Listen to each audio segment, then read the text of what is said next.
Hello, everyone. Welcome to the Ion Canon podcast, your home on the Star Wars Underworld podcast network for in-depth discussion on the lore, the High Republic, and the whole canon of the galaxy far, far away. Of course, this month, etc., we're talking all about the Acolyte. You know how it is. My name is Matthew. I'm coming to you from Underworld North Studio in Toronto, Ontario, Canada. As always, I'm joined from across the continent by your friend and mine, Mr. Joel Davis. Joel, how are we doing this week? Very hot. It is warm. I have ice. I have these little cold packs. I'm burning. It's hot. It's even hot in Canada, believe it or not. This week, speaking of hot and cold, I'm pulling a Dominic, just letting you guys know. I'm definitely watching Game 7 of the Stanley Cup Finals, where the bad guys are winning. Unfortunately, far too early. But, if I seem a bit distracted, it's because this is another thing happening in the corner here. But anyway, episode 4 of The Acolyte, it came and it went.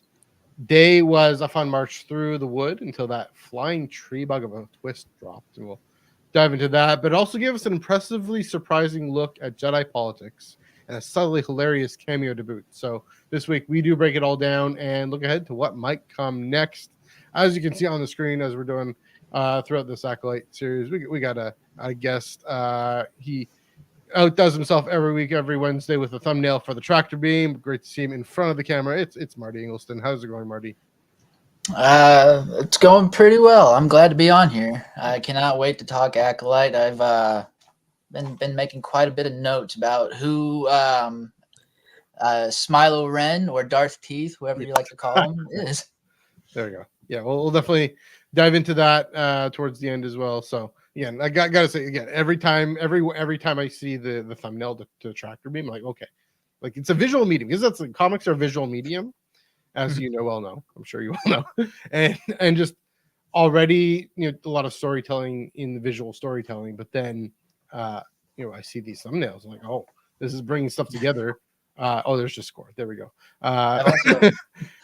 Also do these right here for Ion. So you do that in Canon thumbnails too. That's great. There we go. So lots of great visual storytelling going on in our thumbnails, and but when you take like two different comic books set 300 years apart, 200 years apart, and you're like, okay, let's blend them together. Let's figure it out. Figure it together. So always appreciative of that. But yeah, glad to have you on. Give your thoughts on the Acolyte on this latest episode. It's been an interesting episode, but we'll have interesting things to chat about it. First off, let's get to plugs. You can follow us Twitter, Instagram, and Threads at Ion Canon Pod, EYEONCANONPOD. Of course, on the Star Wars Underworld Facebook page and all the Underworld socials. You can, of course, here on the Underworld YouTube channel. We have super chats. Where I gotta go here? YouTube membership, super chats. In the comment boxes. So while in the course of the conversation, if you plug in a comment and we can get to it, it fits with the flow of the conversation, then we'll bring it in. Usually bring it in maybe at a break. If you give us a super chat, if you want us to answer, you have a burning question about whatever you want us to answer right now, give us a super chat, support the channel, support the network, and we will get to it as rapidly as possible. I might even be willing to interrupt my own train of thought for that, which is saying something because I hold on to my trains of thought dearly for dear life. There we go. There we go. Also, the Star Wars Underworld Discord server. Lots of conversations, lots of chats happening. You go to Acolyte spoiler thread. Marty, you're in that too. Are you in the Discord server? I am. I don't really participate a whole lot, but I'm trying to get in there a little bit more. The only time I'm in it's for Culture Slate stuff. That's fair. Who is in this Discord server is Joel Davis and Ben Hart. Joel, what's going on in Discord lately? Last week we tried watching a little bit of Star Wars Young Jedi Adventures. We're trying to get through that before season 2 hits, and then we have another 25 episodes to go. And then on Saturday we played a little Star Wars Hunters, so that has been fun. There we go. Yeah, sounds like fun. Yeah, Hunters seems like an interesting game. I know Chris Abbott's been playing it too. So there we go. Sorry, go. Oh, it's addictive. Yeah, I believe it. And I mentioned the Tractor Beam Comics Review. Speaking of Chris Abbott, comics are for Wednesdays, and Wednesdays are for comics. Chris and I talk about the comics that come out that day. And as well, if there's an insider short story, in which case there is one, an issue of Star Wars Insider. So this Wednesday right here on the Star Wars Underworld YouTube channel at 9 p.m. Eastern, 6 p.m. Pacific. We will be talking about Darth Maul, Black, White, and Red number 3, and Harvard Adventures, Saber for Hire number 3, as well as the Insider short family ties, keeping up with the trends in the Occlusion Zone with the Blight, all that stuff. By the way, I finally finished the 5. Not quite caught up, but yeah, check that out. Yeah, I'm caught up enough to read this comic. Yeah, I'll be. Yeah, Oof, your microphone's now really gone down. good grief. Yeah, what's happening here? I don't know. Dang, everyone's I had microphone issues before the show. Yeah, I don't know. Hopefully, There we go. better? Is that better? Okay. Yeah, we can hear you. I'm also talking a mile a minute. Maybe the mic just can't handle all my yammering. All my yammering. Okay. So before we get to the main topic, as usual, got a bit of news. That, again, Chris and I will talk about a little more on Wednesday, but it's comics news. We finally have some comics news. Just gonna thanks. We finally have some comics news to chat about, and we finally have some an idea of what's happening next. So, the article on Marvel.com said this exciting chapter comes to an end. So, talking about all the comics since 2020, the era between Empire and Return of the Jedi, and yeah, we finally got confirmation that the exciting chapter comes to an end in September with 2 oversized 50-page epics: Star Wars number 50 and Star Wars Darth Vader number 50. Of course, Star Wars The Ongoing by Charles Soule and the Darth Vader by Greg Pak. And yeah, so those will have their own covers, but I got to throw this up. This is the Giuseppe Camuncoli connecting variant, which I'm like, make this a poster, please. Like at San Diego, give this out at San Diego, give this out at New York Comic Con, where I'll be do the right thing. But like, it's such a evocative poster, great celebration of Star Wars comics over the last 10 years, not just the last 5 years. And then, the article continues, and this is the big news. Later this year, Marvel Comics will take readers to a different era of the galaxy far, far away. So stay tuned in the coming weeks for more information. And that's the news we're hoping for. Well, not quite. We don't have the details yet, but the the thing we were like, okay, what's happening? What's going on? So we know September, then later this year. So maybe October, probably December, more likely. We'll do that. This a different era of the galaxy. That sounds to me. I'll say more in on Wednesday about what I think, but that sounds to me like what I've thought is Phantom Menace around there. But so we're just going through this pretty quickly. Marty, Joel, what do you guys think of this news? Oh, Marty, I'll turn to you. You've been watching Tractor Beam, tuning in, I think, a little bit, but what do you think of this news?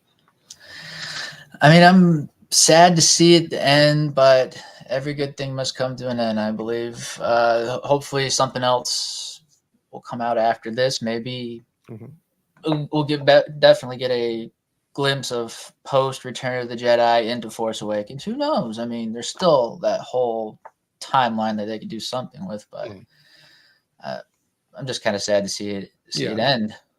That's true. It is coming up to a great finish, and that is true. Coming up to the end of Return of the Jedi. Are you relatively caught up with comics? Are you? I kind of catch things here and there. Comics are a little slow for me right now, but I try to keep up as best as I can, especially watching Tractor Beam. Sure. There we go. So yeah, you're kind of in on it. Yeah, there we go. Joel, I'll turn this to you. We've been chatting about this for the last while. What have you thought of this news? I mean, I think this is one of the. I think, quite frankly, about time. Yeah, I have no idea what new era means. I'm not gonna hold my breath about a Phantom Menace thing until I see it, because I think that's just hopefully too much. Unless, of course, it's like Vader is what goes into Phantom Menace mode, and then my kind of honestly guess is post Endor, maybe pre-Mando stuff, maybe. But yeah, quite frankly, I think it's time. I think it's time for that shakeup to happen. I think we stretched out the 1 year after Empire Yeah, that's true. pretty well. Yeah.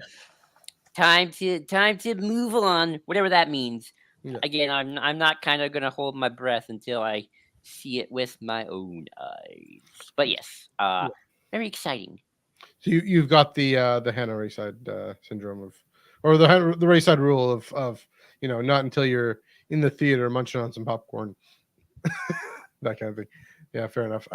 Again, yeah, like it would be a bit of a creative swing to go to the Phantom Menace era, but I mean, like Mando versus Return of the Jedi to Endor.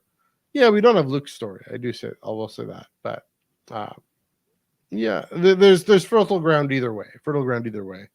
I'll say that, and then I'll give my full argument about why I think it's Phantom Menace on Monday or on Wednesday, whatever day it is. But yeah, there you go. So that's that news. We're gonna roll right along.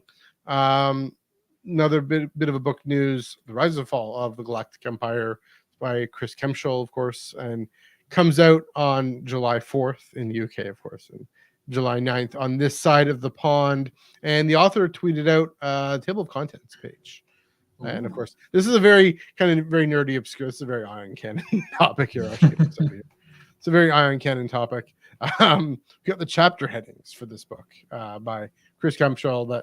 He is a historian. He's an academic historian who does look at Star Wars, and he wrote Star Wars, a whole literally a textbook on Star Wars and politics.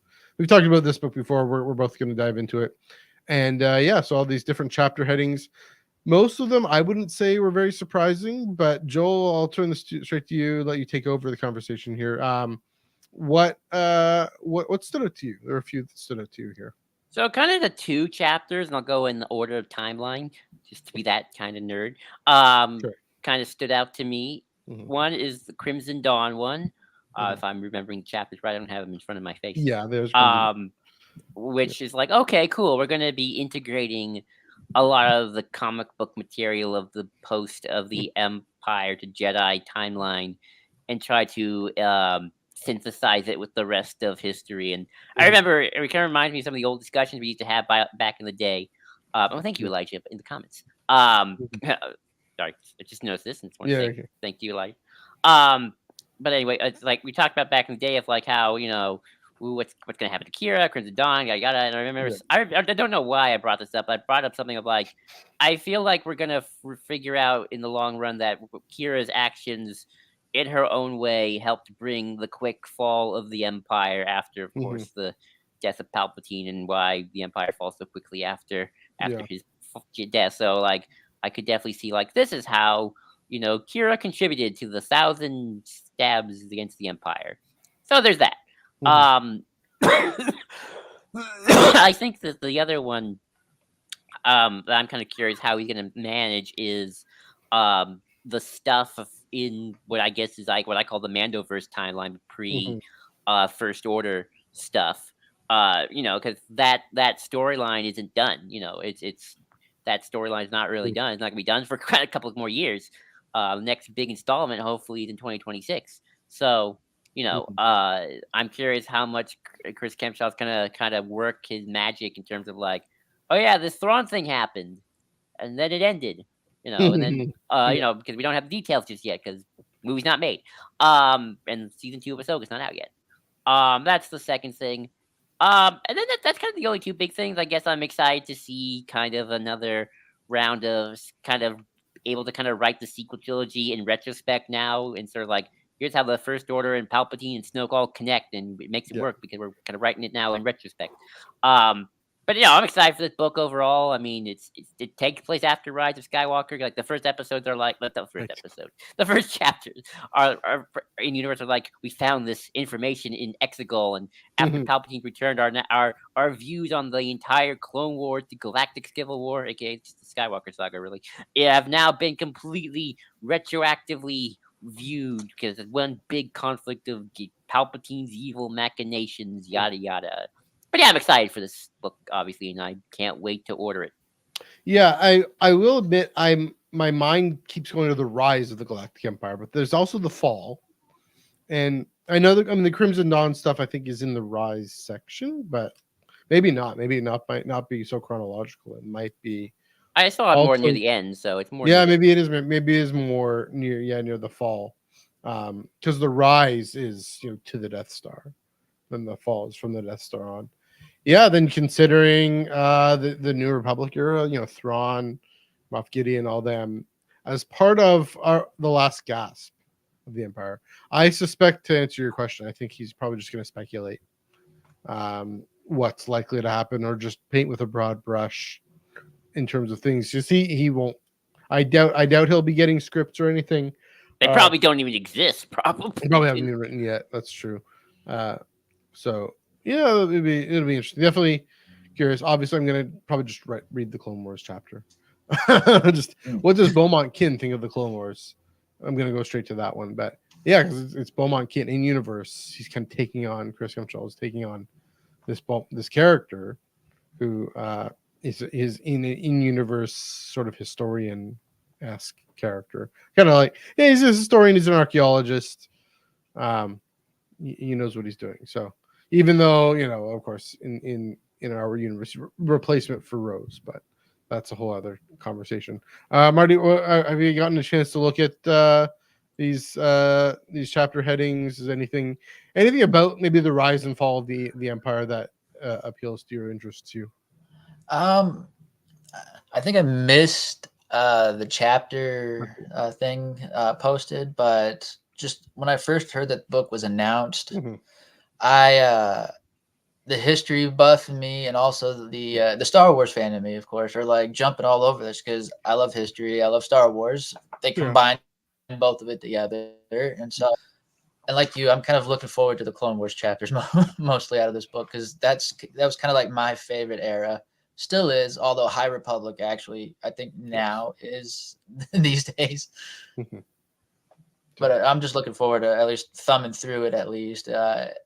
If I could, or find it somewhere on like a library app or something like that, just to look at it. It seems like the kind of thing libraries should get. Just saying. I hope so. I agree. Yeah. Yeah. Well, and I mean, you've literally seen my prequels T-shirt, so yeah, definitely Clone Wars. Most interested, but it'd be interesting to see if there's some mention of High Republic in this, just because we keep thinking about how that's the beginning of the beginning of the beginning of the end, and we'll get into that probably in the main topic. But yeah, looking forward to it again. I love how in the UK it's coming out on American Independence Day, and then here in North America it's coming out a few days later. But that might have to do with I don't know. Maybe I know North American book releases are Tuesdays. Yes, North America. And I don't know if in UK it's just a different day. I could be wrong, but that's my guess. But it's a funny coincidence, nonetheless. All right, we can move right along. There was an Acolyte episode this week. Well, I should say. So that's the thing, and I'll get into this. There was half an episode, I think. I'll get into all that too. But yeah, Joel, we can get into that discussion now. Oh, dang. We're moving along. Nice. Well, watch this hockey game, guys. Come on. I know. As I always ask every guest that we get, Martin, what is your relationship to the High Republic Book Initiative? I've been a day one fan. Nice. As soon as like the first young adult, and even the middle grade books came out, I got them all back to back, read them instantly. I think I've actually read them all in 1 week. I was just that excited for new Star Wars material. Yeah. And I had to wait for the other ones. Got into the comics. I'm a little behind now, but I'm catching up on. I caught up on all the books. I'm actually on Defying the Storm. Mm-hmm. And just before that, I just finished Eye of Darkness. As soon as I'm done with this one, I might jump to Escape from Valo, and then go back and finish up my Phase 2 comics, just so I can catch up to Phase 3. Yeah. But yeah, day one. Yeah. I'm trying to absorb. I want to be the High Republic know-it-all guy. Nice. And follow-up questions. I think you're actually the first person to really say yes, they've read the books. How so far? 4 episodes in, how has the Acolyte been in terms of an on-screen representation of the High Republic era for you so far? It's kind of exactly what I thought it'd be. It's a little crisper, cleaner. I love the robes, exactly what I had in mind, just like in the comics. I will say, I was actually thinking about this earlier. The only only problem I might have, and maybe it's just from the pictures, Vernestra. I'm a little picky about it. It's not a big deal in the long run, but her eyes are supposed to be blue. I can't remember what book actually said it, but I went back to check. Her eyes were blue, and I think in Acolyte, her eyes are like green or brown. It's the small things that kind of pokes. I'm like, I shouldn't really worry too much about this because at least she's in it. So I've seen them try to do contacts, and sometimes it works, like with Ahsoka, and other times like look a little weird. Other than Thrawn, but Thrawn's just so alien. Like you gotta have the red eyes. Yeah. Thrawn without the red eyes would just look wrong. Thrawn without the red eyes is a Pentoran. Exactly, that too. That's true. That's true. People brought that up, but that's awesome. That's really great. Okay, so like actually to the episode, I just always love to ask that question to all our guests. I think it was interesting. So the episode 4, halfway there. That's why we call it half an episode. I wanted to call it half a series. A little bit both. I'll explain that in a minute. It's this episode is a bit of an interesting one because it is kind of half an episode. And I kind of understand when people say the episode itself doesn't really leave you much satisfied, even without the cliffhanger. So it's sort of, that's sort of my that's sort of my view of it as well. I hadn't actually rewatched the episode beforehand, although I'm not very good at rewatching things. So that's just more of a me problem than anything. Than anything else, trust me. Don't ever take me not rewatching something as like a judgment of quality. I'm just lazy. But no, I kind of agree with that, and I've gone on record of like this is sort of the quasi problem of the streaming 8-part movies. Marvel has this problem in spades. Star Wars at least kind of got away with it for the first 2 seasons of Mando and Andor. So there's that. But I thought the episode was okay. I thought it was fine. I really love the cliffhanger, and there's definitely a lot to speculate about. But Martin, I'll just toss it to you. What did you think of just the episode itself? I will agree with the title and everything. It was half an episode. When I found out that it was ending on a cliffhanger, I was just staring at it, thinking like, "That's it. That's it. That's the end of the episode. We just got into it. It's over." But I mean, overall, it was enjoyable. It felt like it was really setting up for whatever the next episode is. And I think what this coming up is a 2-parter. Is it 5 and 6? I can't remember. I don't think so. I think it's just one episode. Yeah, just one. I think we did our 2-parter in the beginning, and I think now it's just one episode each. It's only 8 episodes total. That's true. But it's setting up really whatever the next episode is. I get that because you're halfway through the season. You got to leave it on a cliffhanger. Yeah. So all done. So here's why it feels like half an episode is precisely because May's turn doesn't make sense, right? If that was built up and we actually could see it happening, or even if we couldn't, like the best cliffhangers, best twists, like, oh, we're looking back, and it changes the way we look back on a show, then on an episode or a story, then we'd feel, oh my gosh, they left us on a really wild, insane cliffhanger. I can't wait for the next episode. I can't wait for, they're making us sweat here. And, let me tell you what I mentioned on Wednesday, 24 hours after the episode. We're 24 hours before the next episode, thankfully. 24 hours after the last episode I mentioned on Cracker Beam. I forget what year it was, but between season 3 and 4 of The Next Generation ends with, well, season 3 or whatever ends with, I am Locutus of Borg. Resistance is futile. The whole summer, waits the whole summer, and then comes back with the season 4 of Next Generation, and that's how you do a cliffhanger. That's, you know, and Star Wars has done it fine. Star Wars has done it great. It's just that this one, you know, I don't mind, you know, the ending with the smiley face and all that. Like that's a cool ending. It's just that May's thing just comes out of nowhere, and so you know, we don't. If we had any sense at all of what to build on and speculate on, then we would have had. We would have felt what a cliffhanger is supposed to feel like. We're supposed to feel, oh my goodness, what's going to happen next? Whatever, you know, it felt kind of trying to manufacture that feeling, and so yeah, that's why it was half an episode. It really should have been a double. It should have been 4 and 5 last week. I don't know why they didn't do that. It's going to, you know, I will never be able to just watch episode 4 without watching episode 5 right immediately after or the next day or whatever. Just because I'm hoping, I'm guessing, you know, in 24 hours we'll find out what on earth May is thinking for just switching allegiances so quickly like that. Also, you know, on rewatch today, I mean, it didn't feel too bad.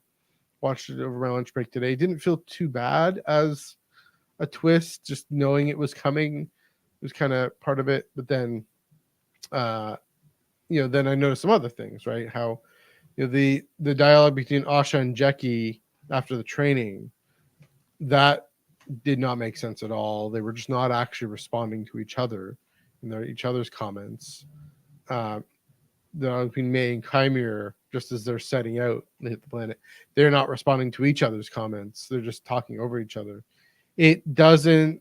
This is bad, right? It almost feels like the script was a first draft or something, or needed a bit more time with editing and revision to make it more show and less tell, which I know we bring up a lot. Also, I think some of the visuals of the foliage and whatnot, it looked a little too fake and too rushed. And so, yeah, all this to say, look, this is just evaluating the episode on story grounds, right? I'm still loving the show. There is room for constructive criticism. That is a legitimate story criticism. You know, I'm just want to put this out there, lest people think, you know, I don't know, who cares what other people think, but you know, what the fake fans think. The real fans still can critique a show that they love for actual story reasons. So yeah, this one again, I think that's why it's still just half an episode, kind of arbitrarily cut. Maybe again we'll find out more in 24 hours, but that's my thought. There were some interesting things in it, some interesting things that we can get into. Well, every show has a stinker. Every show has every season has a stinker episode. That can happen, yeah. That's for sure. Like, I don't know how this episode will play on a rewatch. It might still be the weakest one. And hopefully next week. Well, not next week. Tomorrow. Yeah. 24 hours right now. Yeah, but right now, 6 o'clock. It is 6 o'clock right now. So in 24 hours, we will have another episode, and hopefully it's an improvement. But yeah, I mean, it happens, unfortunately. I don't know what the production of these Disney Plus shows are like, so God only knows. And also, I didn't utterly hate the episode. Not like I hated the episode. Here's another thing. I loved episode 3 so damn much. I loved episode 2 so damn much. Episode 1 was great. Episodes 2 and 3, some of my favorite. I mean, episode 3 especially, some of my favorite moments in live action Star Wars already in the Disney Plus streaming era. I mean, how people who hate episode 3 like this episode more. Really? Yeah. Really? Huh. Oh yeah. There are a couple people who didn't like episode 3. Well, yeah. I mean, did they hate it because it just didn't give them the answers they want, or they didn't feel it added anything to the story? Interesting. Yeah, I mean, it's kind of anyway. I'm holding this show to a higher standard now, and so for it to fall short like this, it feels more of a dud. So it happens. It happens. I guess I'd be curious to see, like, just I guess we could let's see where are my notes here. I mean, yeah. We talk about Osha and Jackie, I guess. I thought they had a very sisterly kind of bond growing when they were talking to one another. Like I'm glad Jackie is not the jealous Padawan type. I do not want that. I actually do like. I do kind of hope that. I mean, I know it's not going to happen, but I don't think they're going to be able to exchange coffee about Master Soul. I'm nervous about Jackie. I'm nervous about everybody right now. Martin, I'll toss this one to you. What do you think of Osha and Jackie's relationship with one another as the apprentices? I mean, Padawans of Master Soul. I mean, I thought it was a little strange. It was just a lot of pauses. It felt like, but I think it's more like Jackie just has a lot of questions. She just doesn't know how to ask Osha these certain questions, because I don't think she wants to know maybe too much, or I don't know, maybe she's just a little intimidated that someone like Osha just left. Like, is there something wrong with Soul? Is there something wrong with Osha herself? Like, Jackie's got questions that Osha's got answers to, but she's just maybe a little timid. Yeah. I think it's interesting, Osha and Jackie, is if they continue to grow and bond, and hopefully throughout the show, or have more interactions, are very much two kind of different kids or young people. Is Jackie younger than Osha? I kind of always assumed so, but maybe not. I don't know. She looks young. Yeah. But Osha's 24. Right. And Okay. Jackie's 21. Okay, so definitely, but Osha, grew up in a witch coven until she was like 9 or 8. I think 8. Yeah, younger than Anakin. Jackie looks like she was a kid born and raised in, well, not born, but raised in the temple when she was just a baby. So she definitely got the full Jedi experience as a kid compared to Osha, who's got a little bit more, obviously, of a, I don't want to say normal childhood, but definitely a non-Jedi one. And then she left, so clearly she's kind of a little bit more on the ground experience, while Jackie's a little bit like, it's kind of like the kids who are always raised in boarding school. They don't really know much about the real world, or homeschooled or whatever. Yeah. So I definitely, I kind of hope to see a little bit of that as their relationships, grow. And it's sort of interesting, Jackie's line about, I really do like Jackie's line of what's the line? We are determined by what we lost. We're not defined by what we lost, but by what we survive. I like that quite a lot. I think it's almost, it's very true. I think it's like, ooh, you survived a lot, so you're very much going to be determined by that. But Matthew, what about you? What do you think of Jackie and Osha's relationship here and moving forward? Yeah, she's clearly not jealous. Some people have said, a bit of a crush. I can see that a little bit. Part of it fueled by, she, like you're saying, she grew up in the temple. She has the standard Jedi path here, and she's probably a little curious. This mysterious character used to be some mystery about her own master's past here, and mystery about the wider world. Someone who left the Jedi to go and be a mechanic and see the galaxy, and Jackie's probably spent the vast majority of her life in this Coruscant temple, and clearly she's capable.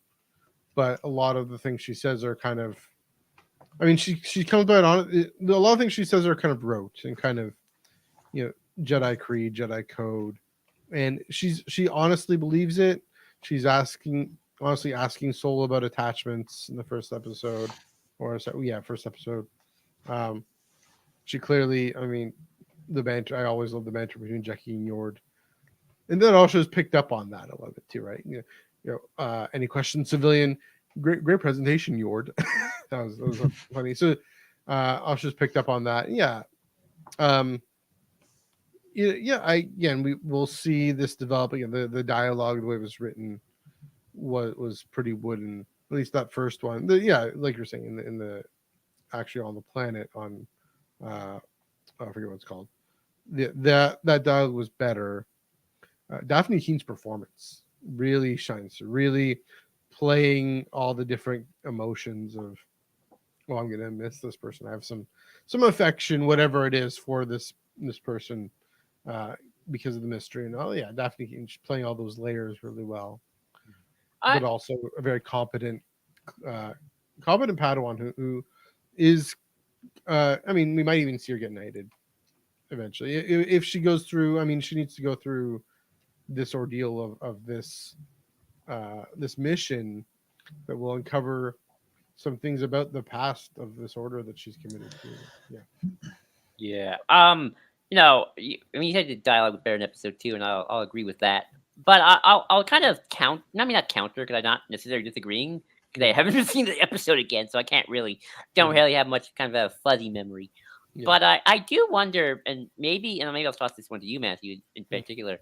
I wonder if it's just hard to write prequel Jedi, because I don't want to say they're not people, but they're kind of not people. Maybe that's a little hard. That's not a little harsh, but in the same vein of like, they're you kind of have to write them as at least the ones who are truly to the creed of these kind of detached Vulcans almost. So someone once described them. You can't, and the ones we all love are the Qui-Gons or the Anakins, the Lukes and the Reys, the kind of their people. And I do wonder if it's just for some writers, it's a lot harder to like just not default to like logical captain. Yeah, they're what you're getting at is how to write real people who are detached from society, or just like they can't have family, they can't get drunk in the bar and have fun. They're detached from society, so they're in what's called a monastic enclosure, right? As in the monks who are enclosed in their world. And it's only it's only older characters when they go out and learn. I see this sort of with priests and monks, for example, is when they're just out of the seminary or whatever, they're very, very polished and very focused, and then when they experience more of the world, they kind of relax and know how to kind of chill out and have kind of normal conversation, but for the time. So again, she hasn't been broken in by the rest of society yet. So it's a challenge because there's an unfamiliarity with what's inside the monastic enclosure. And I mean, I don't know if you're going for more of the Vulcan thing. I'm bringing the theology time in. I mean, both. I think it's both the monastic and the Vulcan, kind of a mix of both, kind of. Yeah, space monk Vulcans. They're very disciplined, right? And right. Like you saw, that was another a great moment. Just how skilled her training is with the staff, the training saber staff thing. Clearly very disciplined, clearly very focused. Right. But also, I mean, that's the interesting thing. I think it is coming out. Maybe this is again Daphne Keane. Her performance is bringing out. I don't want to say humanity because she's only half human. But speaking of Spock, but a very real character who is in the process of encountering the wider world, like all great Star Wars is, right? Right. I mean, I think it's very much performance. Martin, do you want to add anything to that? I mean, I'm sitting there listening, and I'm just thinking, it's like she is. I mean, she is kind of young. I think with Master Soul maybe being like a saber teacher or like a teacher to the younglings. Maybe they just don't get out to really explore. So that could also do a possibility she's not experiencing the real world. So when she meets someone like Osha, she's like, how do I approach a non-Jedi? Because I'm sure, like, if you would see her around the Jedi Temple or something, she's just having a full-fledged conversation, talking about talking about some kind of class or something like that. But for someone outside the order, what does she talk about? Yeah. What was I gonna say? Shoot, I lost my train of thought. You were talking about how because the Jedi are just basically monks, and I call them monk Vulcans. It's like sometimes the writing can be a little. It might be some writers might tend to lean a little bit more into just we will talk like this. It is her first mission, is what right. I'm saying. And Martin, that's where you're getting at. Bring light. Sorry. Hold on. What do you look like? There we go. It is her first mission, and that's a good point. Is because her master is always in the temple.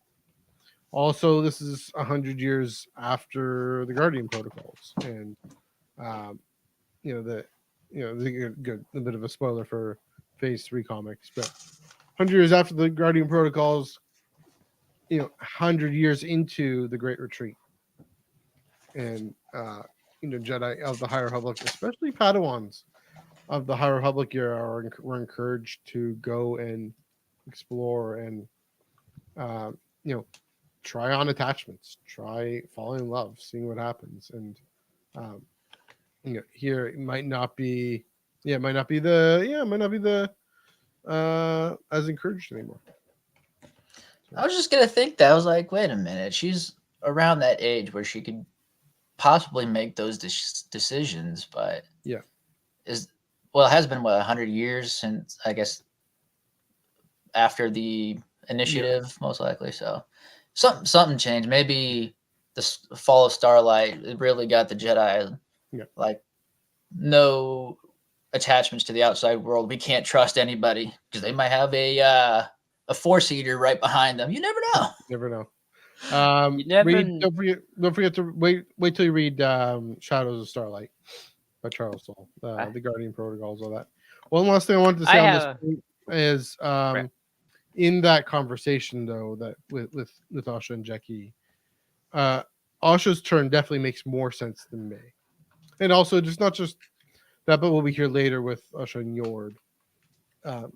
Asha definitely wants to go find May and wants to go. And so that one made, you know, it's an interesting contrast, right? Soul catches up to her and she's literally at the door. Literally at the door. Soul catches up to her and finds her and stops her, convinces her to come because she wants to already. So that one, made more sense than May being all, oh, my sister's alive. I'm gonna go. I wonder if maybe they were trying to play up that parallel, but they could have. Yeah, with May on May's side, could have made it make more sense. But they tried to. But we'll get into that a little bit. They tried. But speaking of Padawans, Vern, what happened to you? You lost your hair, but also you lost your spirit. Where's the young Padawan with wide eyes, and now you're middle management, running as our notes say, a Section 31. I don't actually think it's a Section 31. I just think it's like, we're just gonna get some masters, and we're gonna get them together, and like we'll figure this out. You know, I don't think it's like an official organization kind of a thing. I think it's like just something they just got up on the fly. Section 31. Section 31 doesn't exist, Joel. It's all in your. Wait, what's going on? I'm just kidding. References. Yes. You know, we'll get Kiadi Moon in here. He's the master. He's not on the council yet. You know, Vern is. You know, Vern. There's something. By the way, I do like that scene. I like that scene for a couple of reasons. One, they're very. It kind of reminds me a little bit of what Qui-Gon was talking about with Darth Maul. Like, I could tell he was trained in the Jedi arts. And that's something I think we kind of forget about the Sith.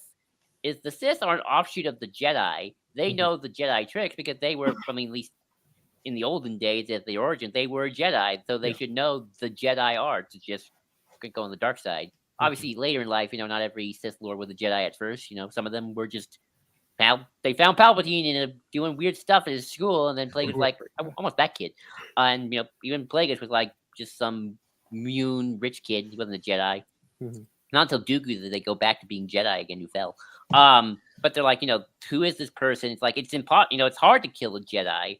And, you know, as much as we like to think of Jedi hubris and stuff like that, yeah, it is hard to kill a Jedi. It is not an easy task. It's not impossible, as Qui-Gon would say, but it is very hard. And especially really, masters, right?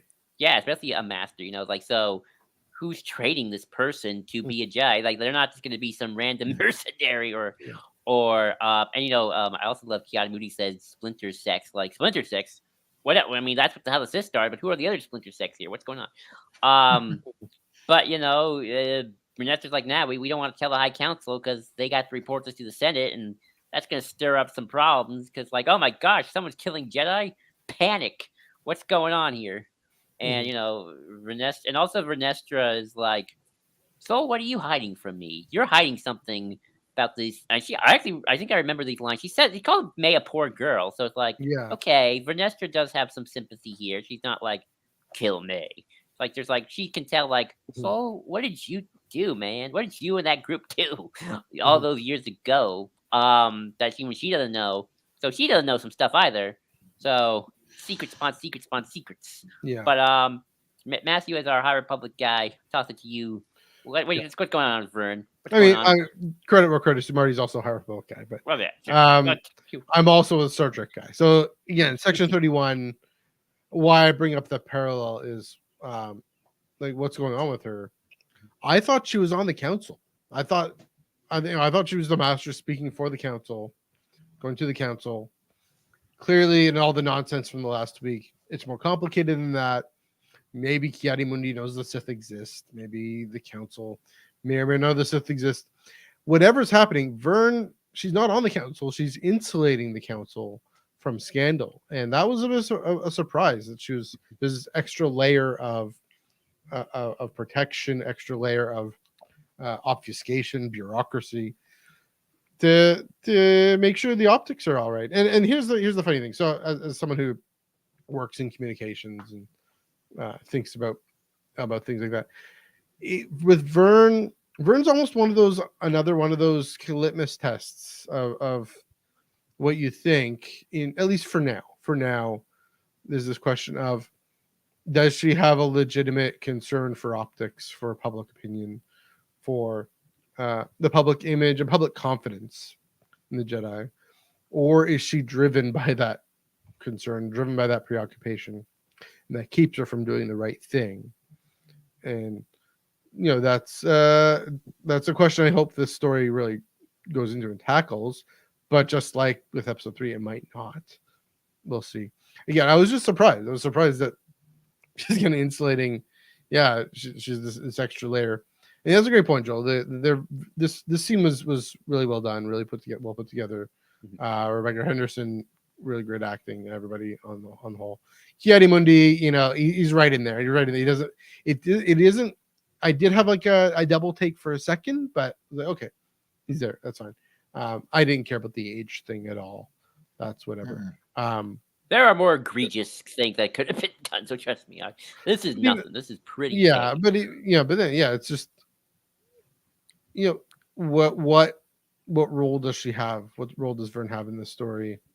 And it is funny. So I just finished Defy the Storm, and of course Vern has a pretty important role in that story, and she's 19 then, and clearly not so worried about optics, worried about getting people through the storm wall and other things, and figuring things out. And well, actually, no, she's worried about returning to the Order. It's a bit of a spoiler, sorry for this, but at the end of the Fall of Starlight, she's gone, she's away, she's and she talked to she thought her Padawan was dead. She thought on her watch, she feels like on her watch, it was like all the Jedi feel like on their watch they let Starlight Beacon fall.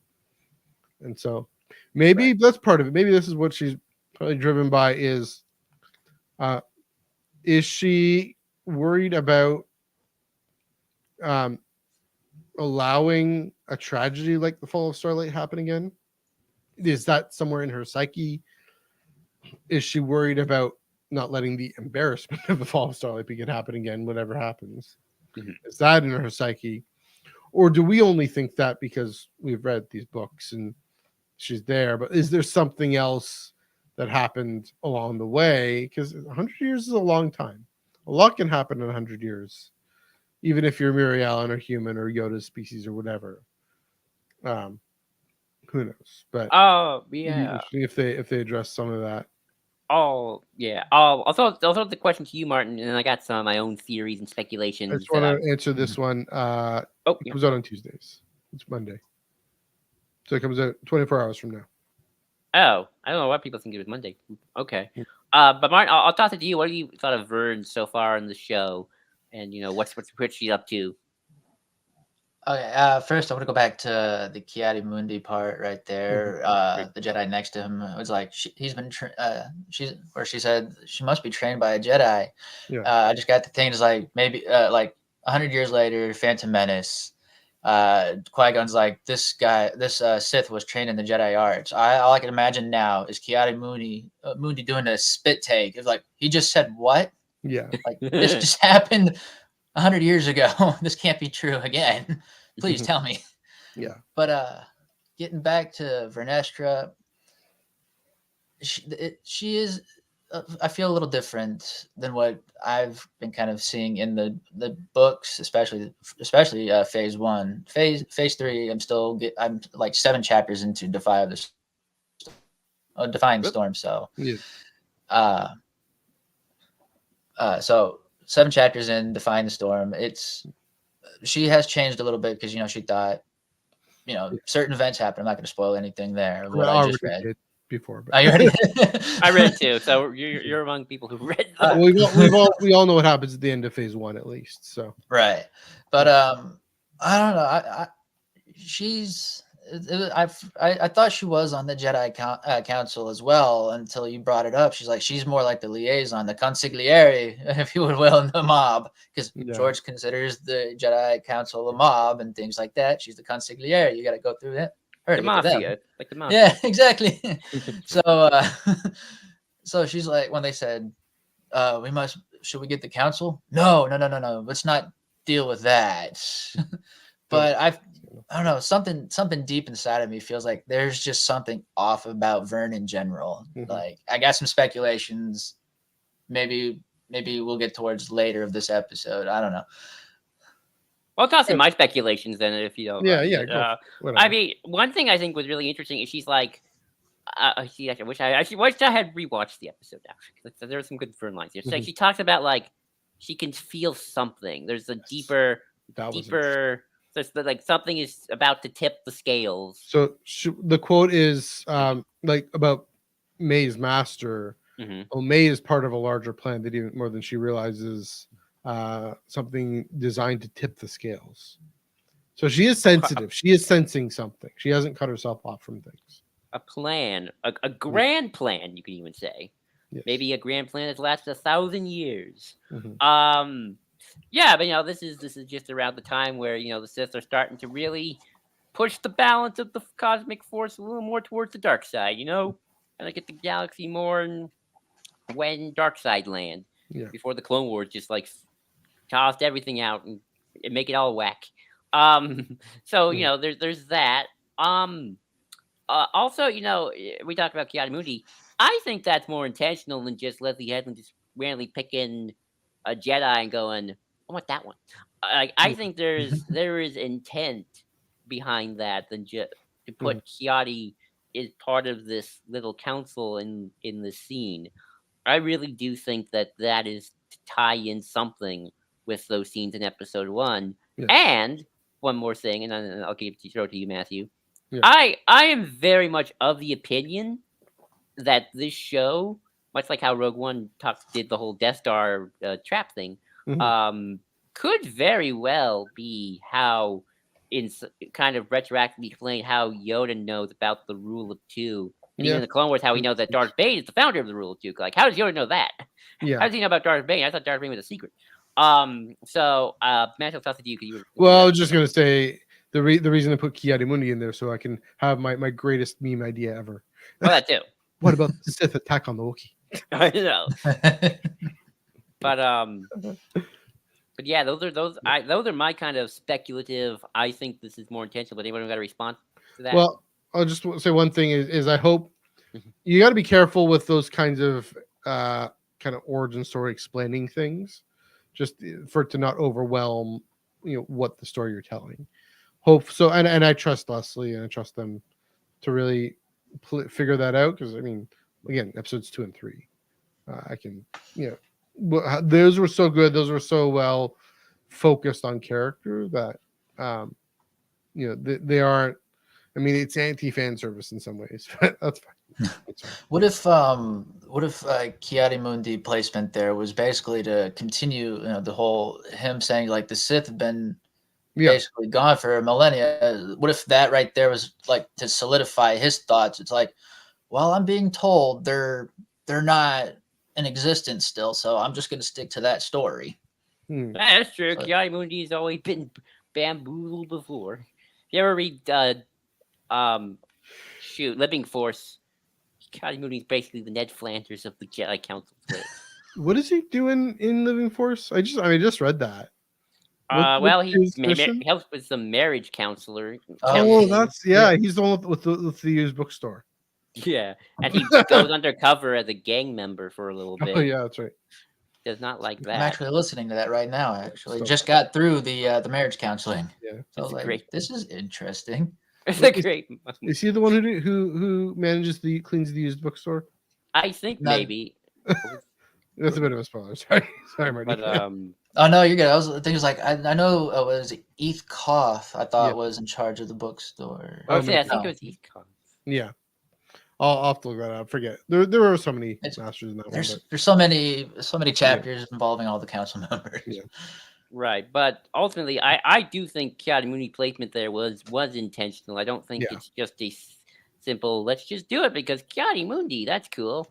Like Yeah. you put Yoda there before you do Chiarimundi if you want to just do Right. that.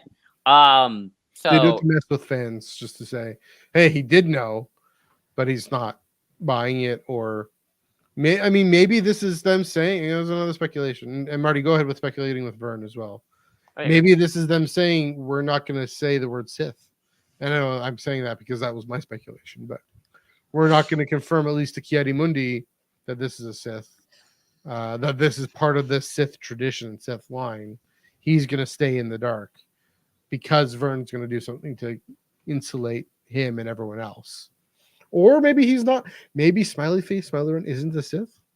That's probably not true. But who I'm knows? putting a lie to my best meme ever. But what can you do? Yeah, I mean, I'll just say this again about whether or not the term Sith is even uttered is who knows. But I'll say this, putting a lot of emphasis of like, how did this person know how to kill a Jedi? Like they're putting a Yes. lot of emphasis of like, who trained you? Because Mhm. only this can kill a Jedi.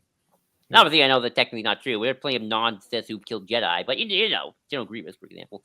But it's definitely, if anyone could, it's a Sith. And Grievous was Sith trained, so That's true. Mm. Martin, we'll toss it to you. What are some of your Vern speculations since we're just on it? Go for it. Go for it. I don't know. This might kind of spoil the ending of the episode involving a certain. Well, this is a spoiler episode, so we're fine. we're only spoilers. Yeah. Okay, we're only spoilers. The Spoilers episode from here came on out out. a week ago. Okay. Yeah. My biggest theory, and I don't know, just a theory, so don't spoilers for please this nobody past shoot me. episode. I believe Vern is Vern is Smilo Ren.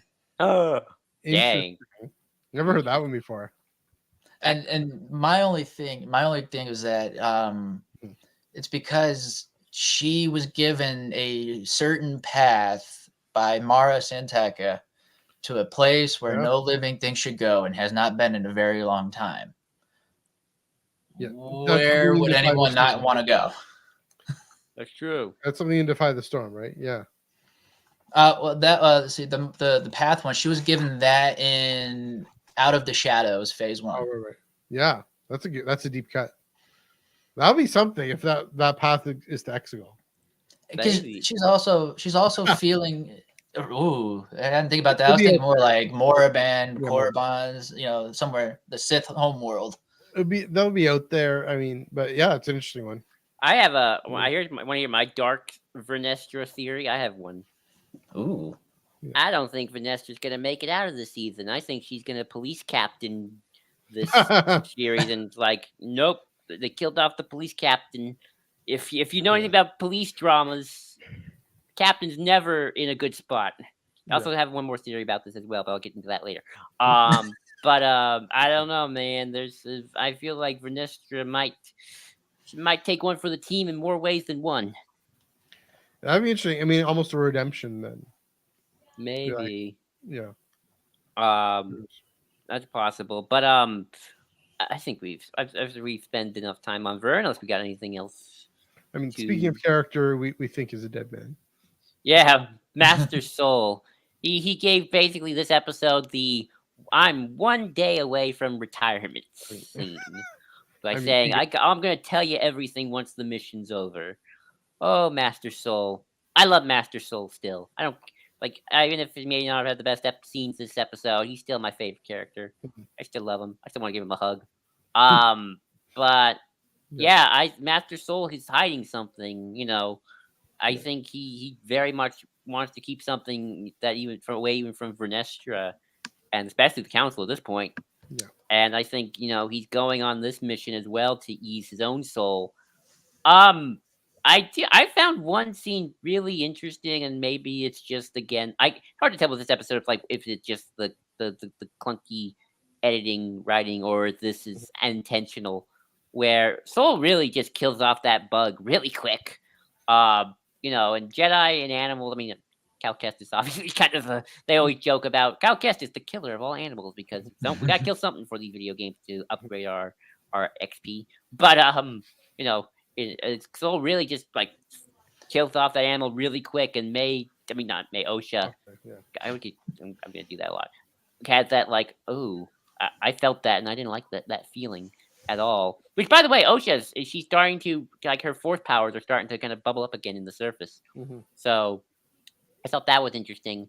But Soul is very much he's confronting his past as well, and I don't think it's gonna go well for him. I think something bad's about to happen. But Martin, what are your thoughts on Master Soul so far throughout the series, and what's he hiding? Do you think he's a dead man? I don't know. I feel like he might be a dead man. Might be last episode dead man, just so that way Jackie can be promoted tonight. But what I found interesting, and everyone compares Master Soul to Qui-Gon. Another thing that's more comparable is his lightsaber form when he was going to kill the bug. If you looked at the way he holds it, Qui-Gon holds it the exact same way. This is he does the baseball bat. Yeah, the baseball bat, the way he holds it, exactly like Qui-Gon's. Yeah. I was like, that's more Qui-Gon right there. He's the Qui-Gon of Acolyte right there. Mm-hmm. Visual cue, yeah, that's interesting.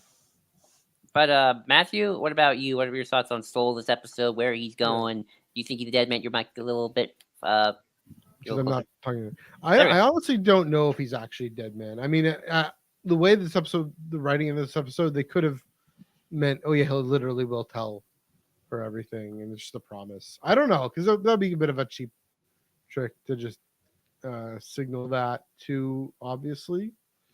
But maybe like on it. But I mean, I do think it feels like more of a smoking gun that he will tell her, maybe on his deathbed or something. His plan was to sit them both down, and maybe Jackie, and maybe with Vernestra on the comm or something. Probably not.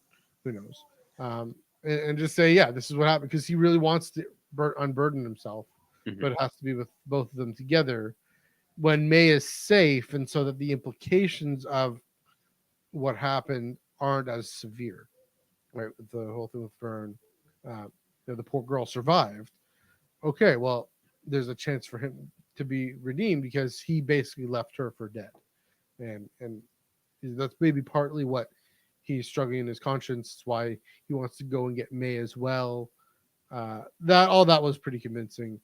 That scene with the bug and Asha's comment, that was really that's foreshadowing. That's symbolic of something of what happened with their planet in Karnak, right? As kids, I think it seems to be suggestive of. It's not that necessarily the Jedi are directly involved or directly guilty for what happened, just the way Asha isn't directly guilty responsible for what happened to the bug. The Jedi may have poked the bear, and then someone else came along and killed them and set the fire and everything. And so the Jedi do bear some sense of responsibility, some sense of guilt, but especially a sense of shame for what happened. That shame, the thing about shame, and that's clearly what Soul is grappling with here, and what I think Torben was grappling with. Rather, and maybe even with Vernestra, that thing about optics, right? Embarrassment and shame about how whatever they did enabled whoever else to come and burn the village down. The thing about shame is that it's not entirely accurate. It's never fully accurate. It's often exaggerates guilt and keeps people from redeeming themselves. Keeps people from seeking reconciliation. And so Soul, I hope for this journey, you know, I mean, Asha. Well, that's so. Well, here it is right here. Asha, she feels guilt, probably feels some responsibility. I don't know if she necessarily feels a bit of shame for what happened with this bug, but then Jackie comes and says, "Yeah, what we were saying before. You're defined not by what you've lost, but what you've survived." And Jackie's role in healing Asha's shame. Maybe Asha, it was hinted at in, I guess, episode 2, helped Soul kind of get over it in the past, but obviously not permanently. Oh yeah, I wonder if Jackie and Asha will have some role in helping. So I actually hope Soul survives this. I'm cheering for him. I hope he actually comes to a place of peace and resolution in this. I don't know, because that's not. I mean, life doesn't always allow for that, and that's part of the intensive realism of this show, is that it might not. But and I will, and I'll be, if it doesn't, I'll be disappointed, but not in the sense of, oh, the story was disappointing. I'm just disappointed for Soul's journey. I will be more satisfied for Soul's journey if he comes to some resolution and can pass on failure. I guess what it says. So again, it's this funny thing. I'll be not dissatisfied, just disappointed, if you know what I mean. It's a hard thing, I think, for this series, because for kind of like two kind of big reasons. One, Yeah. We know they want a season 2. Whether or not they're going to get one is a entirely different. The out of universe, yeah. Really the greenlit, and of course, like, how does season 1 end? Does it end pretty like, well, we could end the story here and we'd be fine, or is it like, Moff getting with the Darksaber at the end of season 1 of Mando? It's like, oh, we kind of do need another season, or with Balin looking out to the Mortis gods. So there's that, but also, remember, this is, I don't like to play the episode 3.59 game too much. Yeah. Every story's got to stand on its own to some extent, but I do feel like this is kind of a soft, I'll use the word soft, episode 0, and we all know where a lot of this has to kind of go to some extent. I mean, obviously you can give people absolution and stuff like that, but you can only make it so happy before ultimately, Sith have to kind of have a win. There kind of needs to be their victory in a small way as well. Yeah. And it's sort of like, how do you balance a Jedi victory here and a Sith victory at the same time, right? Without obviously, doing the Luke Leia thing, but who's gonna fight the Sith in the future? Because we don't see Jackie in the prequels, so there's that. But Martin, do you have anything else? Just to jump into that, I mean, that's a good point too. In that part of the whole High Republic thing is the beginning, like I was saying, the beginning of the end, and how we get from great works and Starlight Beacon and all that to Order 66. History has to take its course. So I do get what you mean there. It just, that's the thing with why I'm hoping, especially with Vern, but others, there's still an intermediate step, right? The Jedi never fully get corrupted, even in Revenge of the Sith. They're just at their weakest point. So I hope there's still keeping in mind that there's still, it's also looking back to this time when we were all the Republic, and for Light and Life versus Execute Order 66. But it's a lot of unknowns, which is good halfway through a season. Of course. Martin, do you have anything to add to that? You want to add anything to that? I mean, I know we talked about a little. I'm gonna just mention a little bit more about Soul. I just feel like, if he does make it through, I think it might be best to have him. I mean, I don't want him to die, but if he does that, it's unfortunate. Hopefully, he survives into season 2, because he's gonna be more of that, Qui-Gon philosophy, maybe someone like Count Dooku will kind of look up to a little bit to get into Qui-Gon. But also, I feel like this season's holding Master Soul back because of all the regrets.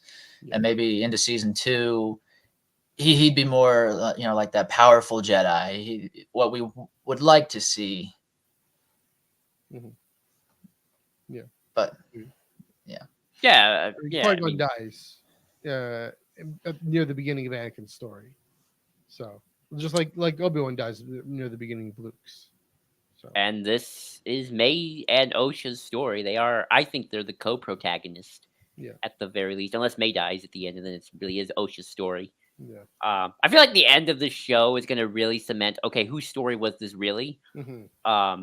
But as of now, I'm saying it's May and Osha. I think they are duo protagonist in a odd sense.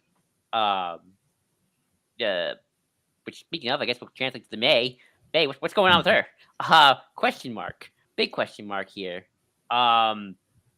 It's a quick turnaround. I don't want to call it redemption because it's not, and she's not like, oh my god, what have I done? I've done horrible things. She doesn't feel any regret or remorse. So I'll give it that. It's not like she's gone from like, why did I kill these Jedi? It's like, oh, my sister's alive. I'm going to use this to my advantage. She's still kind of a selfish. She's definitely a selfish character. Like, she's not selfless. I think in some ways she's still very selfish because, like, ooh, I get my sister back. Mhm. I'm going to, that's all I care about. Which is Yeah. still very much that young girl from the Witch Coven who just wants to be with her sister. So there's that. Like, I didn't read it at the very least, I didn't read it like she's redeemed now. She's on the light side. No, I just think she's like, I'm just gonna portray this master and get my sister. Mhm. Obviously, yeah, it does happen very quickly, and it's kind of like what is her next steps here? A little bit of an irrational thing going on, but so yeah, I don't know. I just kind of that's the only kind of mini defense. It's like, well, she's not a good guy now. She doesn't. I don't think she No. feels any regret about killing those 2 other Jedi. It's just now new opportunities, but it's just sort of like, well, why weren't we kind of could have been linked into that a little quicker? But Martin, what are your thoughts on May and where she's going and what she's doing? I mean, I thought it would. At first, it was like that's kind of a quick turnaround, and then I'm trying to think of it a little bit more. She might feel a little bit of regret knowing that her sister is alive. She didn't have to kill the Jedi to get to him because this was. I feel like even though it's her master's plan, it was supposed to avenge her sister's death after all this training. But learning that her sister is alive, she's like, what's the point of this? I'm sorry I did this. I'm gonna go turn myself in. Let me go to Kelnaka and just say, hey, I'm sorry. I'm gonna turn myself in. I feel kind of bad about this, but hey, my sister's alive. So I mean, it was kind of a quick turnaround, but at the same time, maybe it was quick thinking of I didn't have to do this, especially knowing she's alive. That's fair, Matthew. What about you? You think she has regrets, or you think this just? I think she just. My sister's I alive. have I'm no gonna change idea. the tech. Honestly, Joel, guys, I have no idea, and that's the problem. If we can look back, yeah, they hinted it. She was asking, okay, what was she like? How did she seem? Asking Chimera about that. Mhm. Yeah, and Amanda has it on her face. So, okay, what kind of hinting?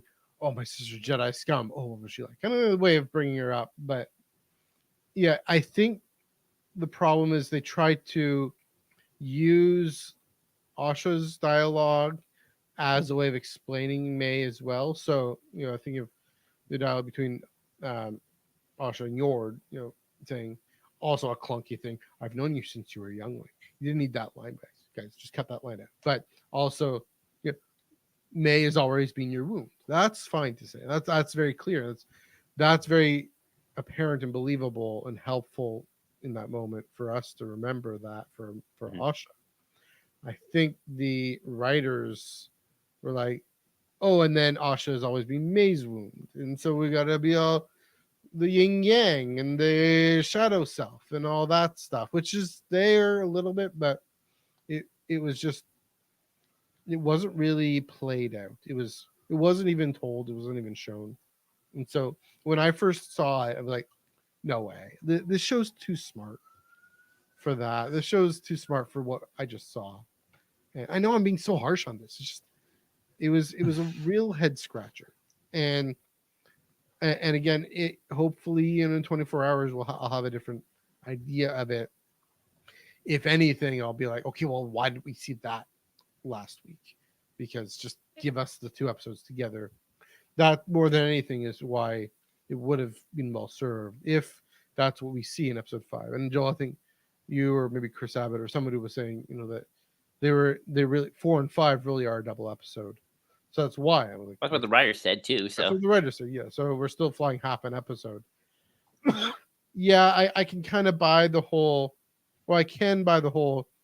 She's just this kid who's still, and that was again episode 3, beautiful, perfect episode of May is this kid who demands and requires, insists that Asha stay with her because that is the familiar that she owns and knows, and she's got to clamp down on it.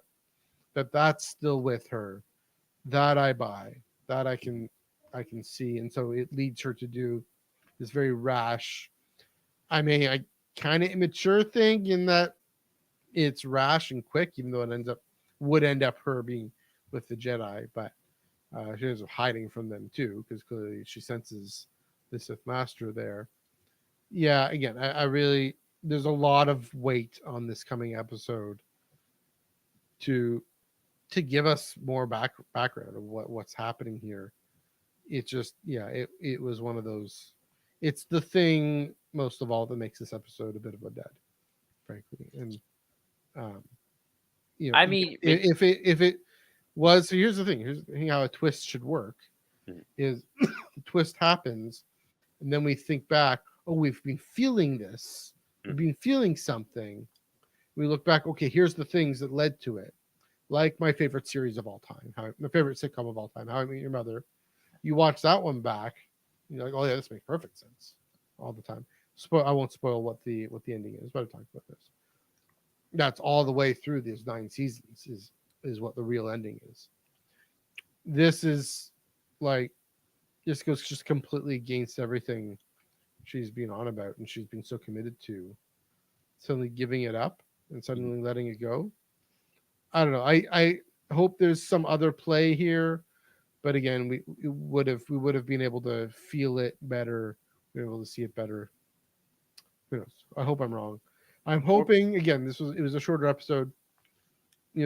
I'm hoping in the age of Disney Plus streaming, we watch the 2 of them together, and it feels like one complete episode, and that works better. Oh. So we're going to say something. I was going to say, how upset would everyone be if episode 5 was actually a continuation of the flashback episode of number 3, and we still had to wait till episode 6? I was thinking that was, they want to hold that cliffhanger. Yeah. I have some confidence it won't. Actually, I don't think it is because I feel like the writer said no. The next episode is the conclusion, so I don't think so. So it's always possible. I don't want to say just definitiveness. I don't think it's going to be, but that could be. I mean, it's going to be interesting if they kind of move forward and act this last episode, which is better. And even if the next episode is better, it's like last episode, just like we have to pretend we saw a better version of the episode, which happens. Well, it does. It changes. All right, that's the thing is, you see something later, it changes your feeling about something from before, right? Yeah, I one thing I'll just say, and this kind of gets into like the final point of our notes here. I do sometimes worry that I don't want to say we give the show too much credit. I feel like I don't want to say, oh, the show's dumb. It's just dumb. I don't want to say that at all. But I do think we might overcomplicate this mystery in what is ultimately a YA mystery. Yeah. And I feel like sometimes obvious thing is obvious because it's going to be the obvious answer. And when Smiler Ren takes off his helmet, it's like, oh yeah, it's Chimer. There's Chimer. I mean, anyone want to talk about May before I move on to the next kind of point? Are we all good with May? Or we can kind of talk about them at the same time. If it's Chimer, I kind of think it's gonna be Chimera because I just feel like, yeah, it's obvious, and I don't think there is a deeper twist to it. I kind of think, yeah, it's Chimera. Now, maybe it will be the wild theory of the helmet controls him, and the helmet in a moment style situation, as I've seen before. That's possible. No, it's also possible that if the show is a 2 season thing, it's one of those, yeah, it was Chimera, but obviously there's a bigger man in charge, and his name's Darth Plagueis, dang it. Or Chimera was Darth Plagueis. That's my hope because I just wanted to laugh. I just want to be laughing at that. But not to say the show's dumb, of course not. But I do think in some ways the mystery probably is more obvious than I think any of us are kind of Well, going for. which mystery we were talking about? Who Smiler Ren is? Yeah, in that sense, yeah. Because there's multiple mysteries here, right? There's I guess you're right. especially the mystery of what happened. Right. I think that's the most important mystery in this one. Mm-hmm. 16 years ago, it's a Mhm. mystery of well, and now there's a mystery of what's May's motivation intentions here. Right. Where does Asha end up in all this? Mm-hmm. And then there's just although I guess it's more just an open question of Yeah. what well, where does May end up? Where does Soul end up? Where does in character wise? Sorry, where Right. does Asha end up character wise? Where does Soul end up character wise in terms of his reconciliation with the past? We're wondering what Vernestra is on about, what her whole deal is. But also, yeah, what kind of what happened. There was a third one. Sorry. Well, I'll just say what watching a hockey game at the same time. That's okay. Yeah. Okay. So, like I'll just say, I think there are I think you're right. I think maybe that's the best way to look at it. There are multiple mysteries, and there are like levels of importance. So, like maybe my hottest take, I don't think Smiler Ren's mystery is that important. So, if it ends up just Chimera, I don't think that was ever like that big a deal. And I know it's kind of weird to say. It's like, yeah, I think it's so obvious because it's just obvious. Because I don't think it's that important. It's like here's Smiler Ren. He's just cool, and then Yeah, then they would have told us up top, right? The twins thing, like the twins thing. That's my only thing. Is it'll just because they're putting the hints like we have, like in this episode where how is he on the planet, and why does he's hanging up and then he starts landing and all that. I mean, that's why I think the whole moment style thing is actually the most interesting because it isn't really a mystery. That's still Chimera under there. That's still Vancouver's I forget the actor's name. But it's still, first of all, it's still just it's a bit more interesting. It's a bit richer and deeper way of introducing the Sith and Sith lore. Guess where we see that whole thing with masks controlling people? True. Yeah, guess what group that was called in the Aftermath trilogy? The Acolytes of the Beyond. And so that would be a wonderful paper reference there. Clearly, there's the reason. I mean, we've always thought there's a reason the title was chosen as some sort of reference to the Acolytes of the Beyond. Maybe not directly or not, but this would be quite darn direct reference to it. With Youth Tishu and everything he was up to, with ancient Sith masks, and you have a moment, because it would still make them two different characters. It isn't simply Chimera. It's Milo. Pretending. Yeah, it isn't simply Chimera pulling a Darth Jar Jar, right? It's more. It's definitely Chimera saying, "I have a deal with him. I have an arrangement or something with him. I owe him." It's more mysterious. It's darker. It's I owe this Force entity this life, and who knows what. Just kind of similar to the way. I mean, it would be like a Vader Palpatine. Vader has this almost a sense of allegiance to Palpatine, even though he's also the rival. Speaking of Sith in a mask, so that seems the most interesting to me at this point. But who knows? You're right. It could be Vernestra. It can't be Soul. We finally written out that it isn't Soul because they're staring down each other. Unless Soul is projecting himself with the Force, and blah, blah, I don't know. I'm kidding. Also, you're right. We are making this show. It's because it's so good. That's what I was saying off the top. It's so good Mhm. We have all these expectations that it's more complex. You're right. It might not be. It probably isn't necessarily. I mean, complexity is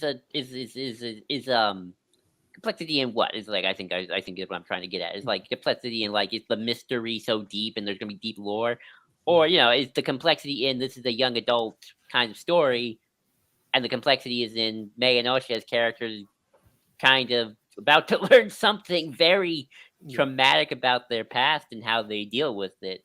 I do think that's a twist that's going to come. Like I think if there is a twist to come, it is.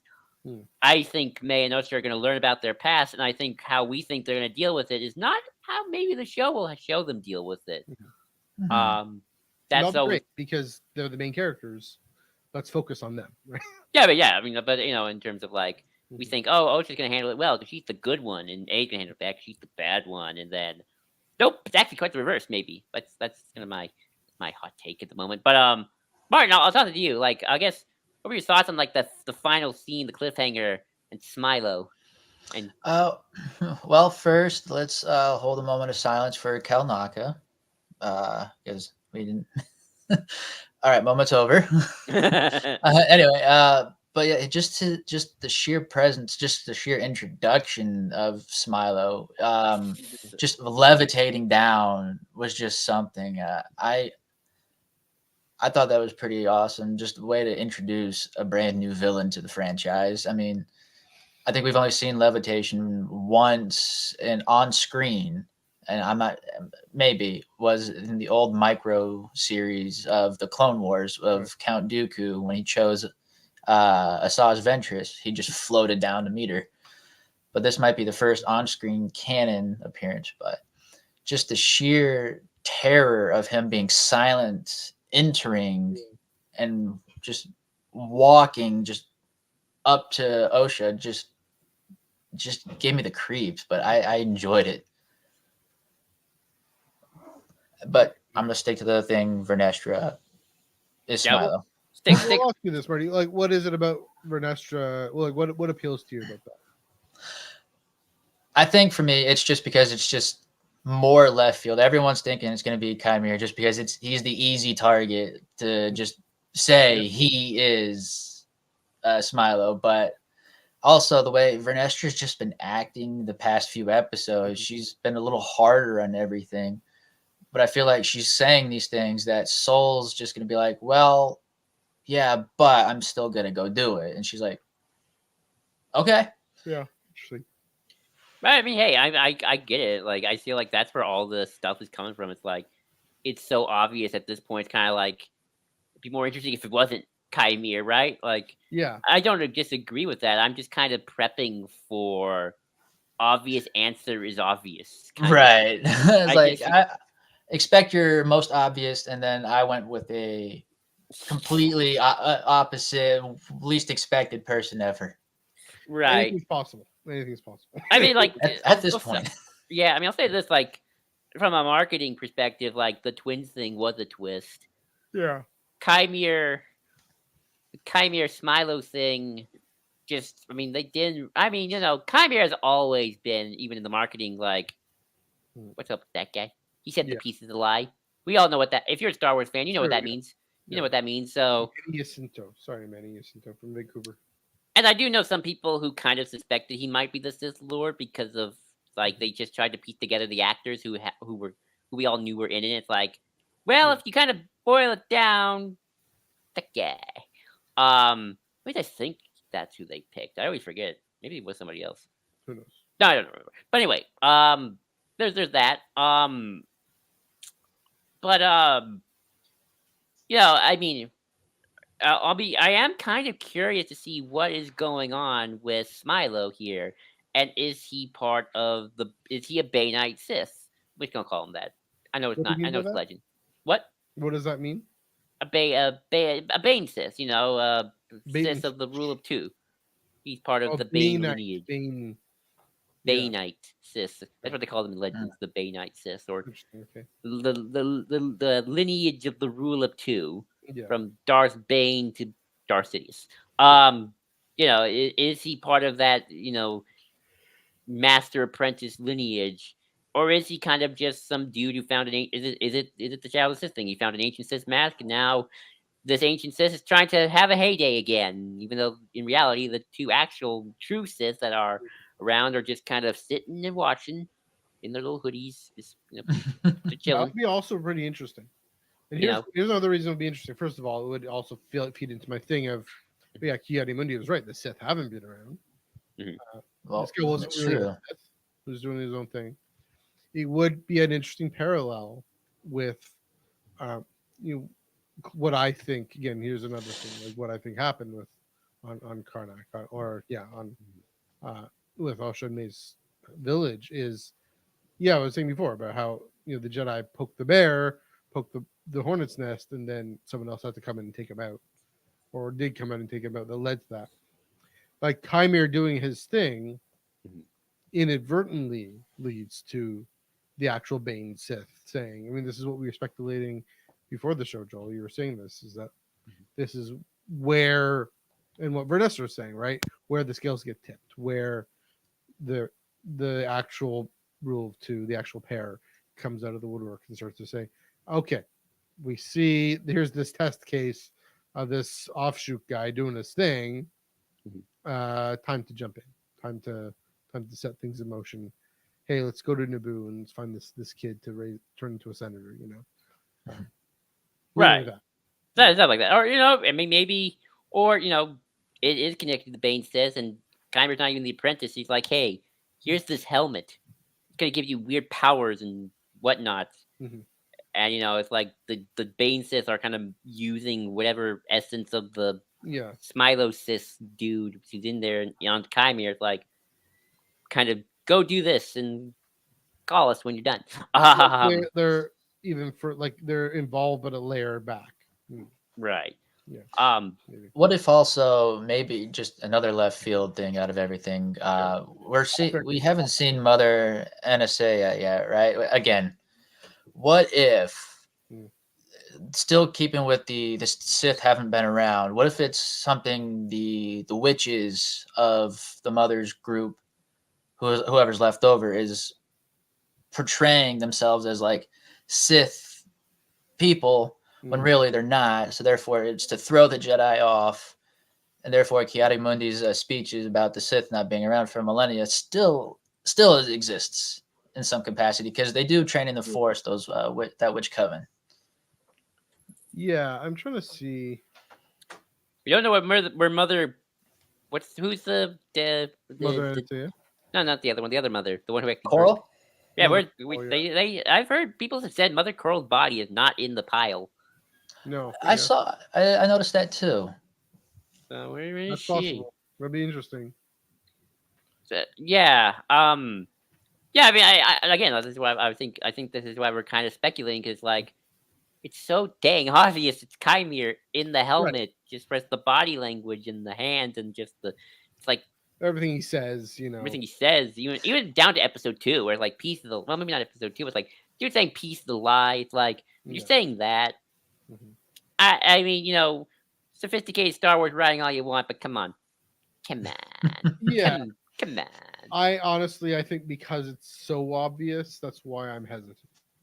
Right. That's why I went with Vernestra. Also, look at Yeah, the well- body language of Smilo, the way it stares down at Osha, and look at the way Vernestra looks at Soul. The head tilt down a little bit. Well,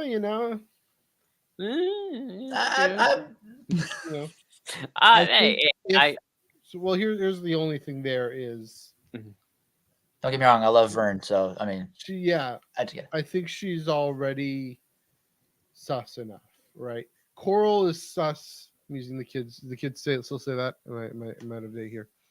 I hear sus. Okay. It, I think would be is I distrust her enough to be in the mask. Vernestra, I distrust her enough to not be. Like she's representing what's going on wonky with the Jedi.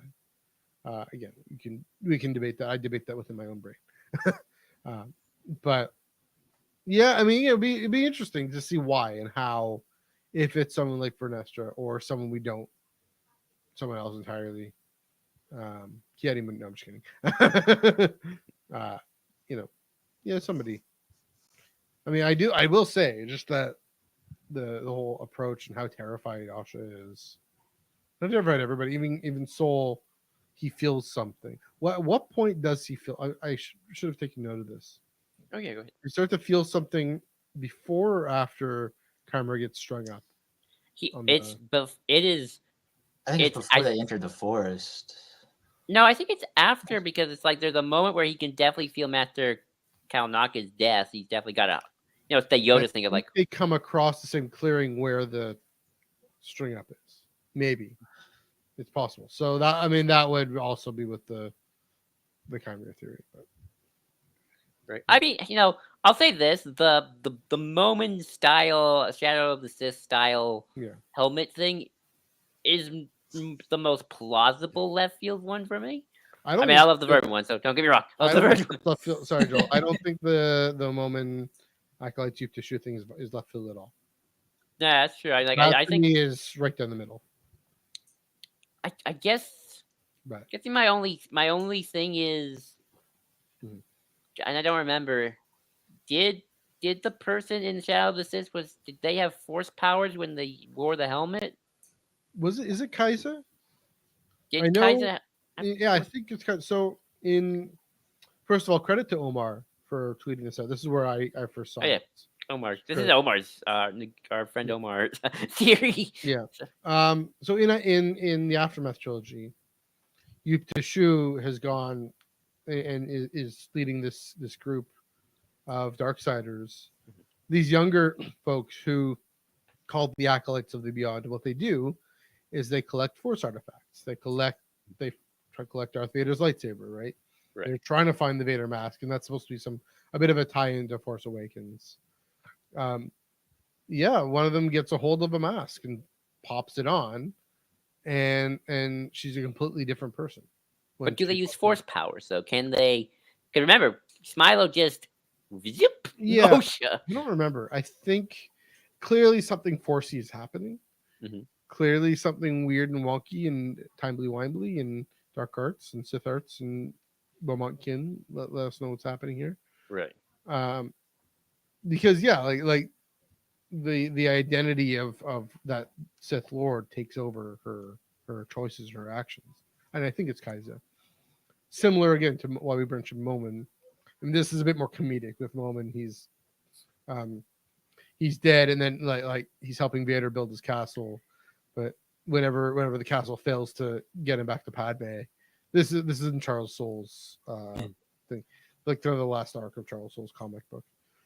He kills off the host, and then puts a mask on someone else.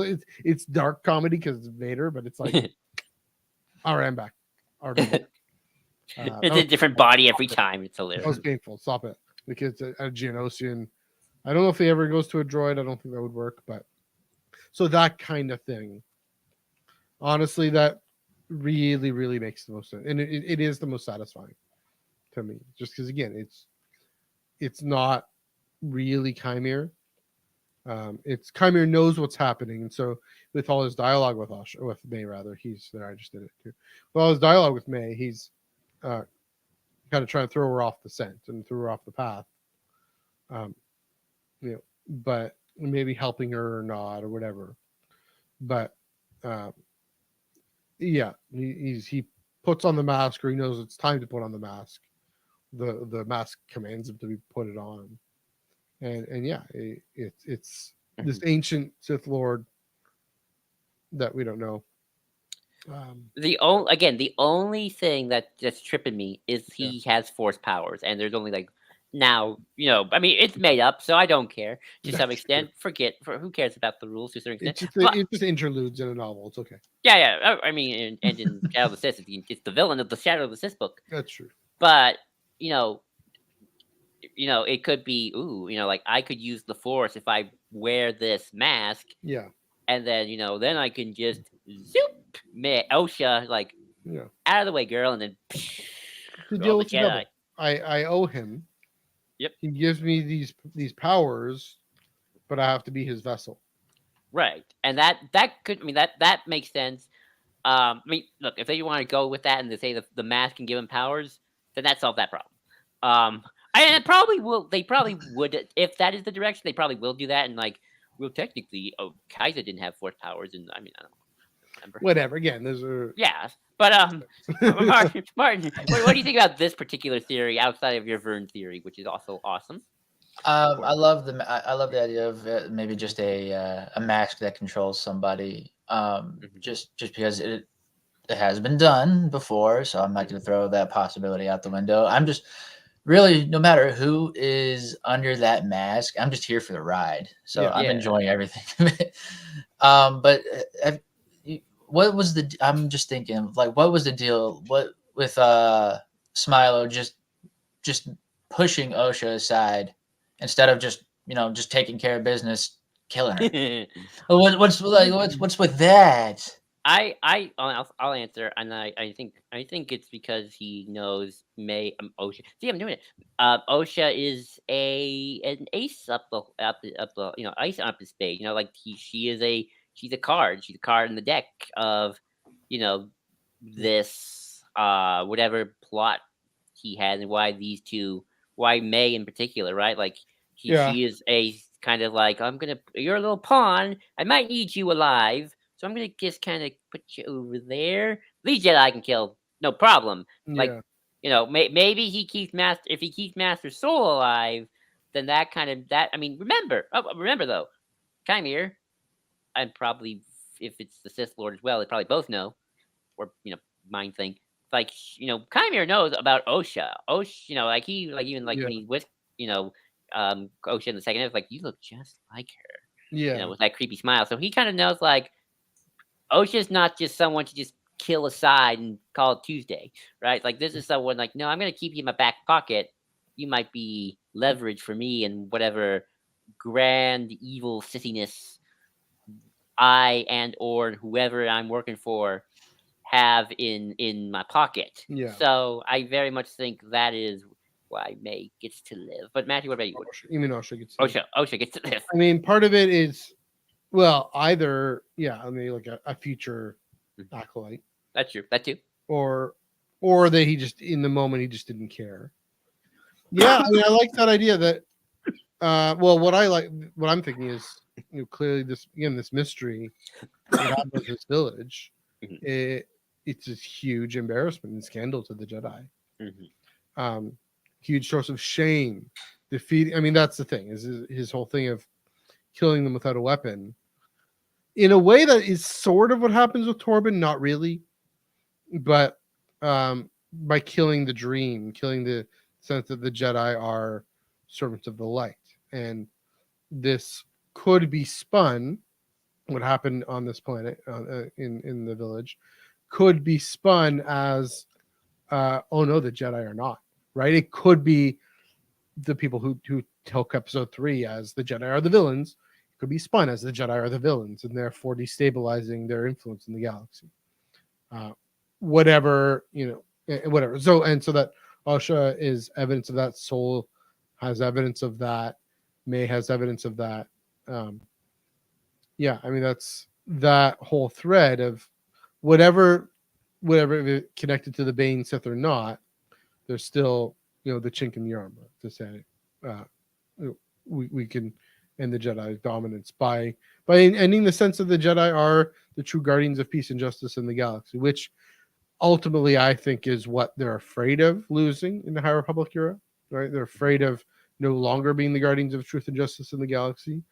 Fast forward to this character right here in 100 years, and a pair of sisters she meets up with, who a Jedi Master careens into their mother and kills her, and all Mary Allen Jedi, by the way. All she has to say, Luminara has to say is, all is the Force wills it, and all that. Like, they're not the guardians of peace and justice in the galaxy anymore. They're the generals in a Clone War. They're trying to be. So again, the whole plan to tip the scales, Osha's part of this plan as well. I can see that, or at least the Smilo guy thinks she is. And then there's, of course, whatever's going on with the twins' burst and whether or not the Sith are about to steal something from that. Like, true, there's more dark arts cloning weird well, my kin stuff too. So. We can use this for our advantage. Anything you want to add to that, Martin? Well, the dark art, the child thing. I was thinking of, like, someone's mentioned it, like they're dyads of the Force. You want to Yeah. keep them both. That way, you have their power.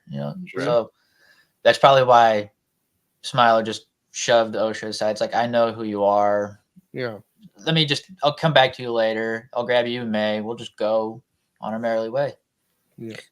To somewhere over Exegol. I mean, yeah. Well, it makes me think of when Palpatine sees Ben and Rey, even more source for my power. There, it's kind of this crass Marvel kind of thing, which I don't mind Marvel, but crass just power up thing. Here it's again the shadow self, they're mutually reinforced. It's a great point, Martin. That the two are more powerful together, and so keep them together. The power of two and the power of many. Yeah. Yeah. Let me just check my notes because well, we always did say this was gonna be a hard one to talk about. A little bit. A little bit, I but think so. But yeah, I will be curious to see what next episode brings. Mhm. Hopefully, it is moving the plot forward as well. I'll be kind of curious to see what May does next because it's like, oh shoot, like does she kind of play it off like, hey, I did kill the guy, see, and Smilo's Oh, like, interesting. Yeah. Well, no, because he was there. That'll be interesting if she tries that. like Smilo's like, you serious right now? Yeah. Like, yeah, no, I'm That's fine. right. He does talk, but through that communicator thing, the weird communicator thing. I mean, it's the Darth Vader Kylo Ren deep voice thing. Yeah. It's like I'll be kind of curious if like what May's reaction to Smilo is. I mean, she's freaked out, rightfully so. He is kind of scary. Obviously,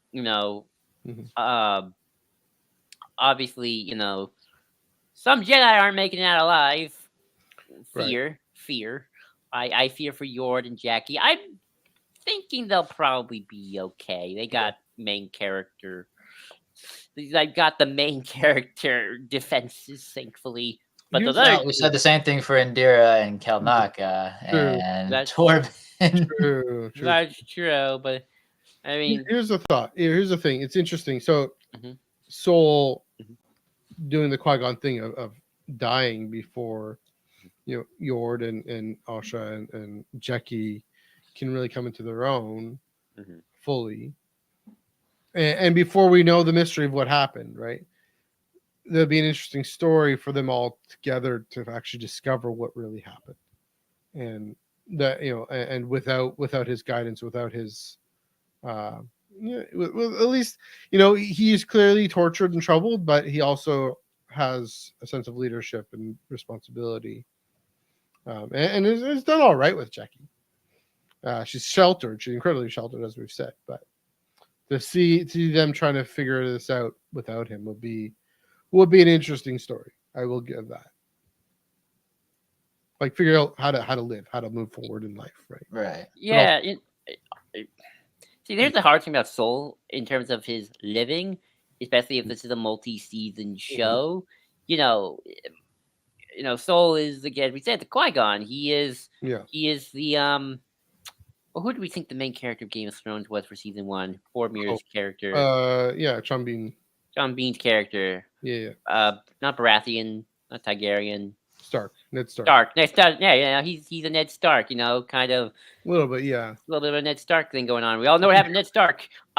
Before the end of the season, though. That's the thing. At the end of the season.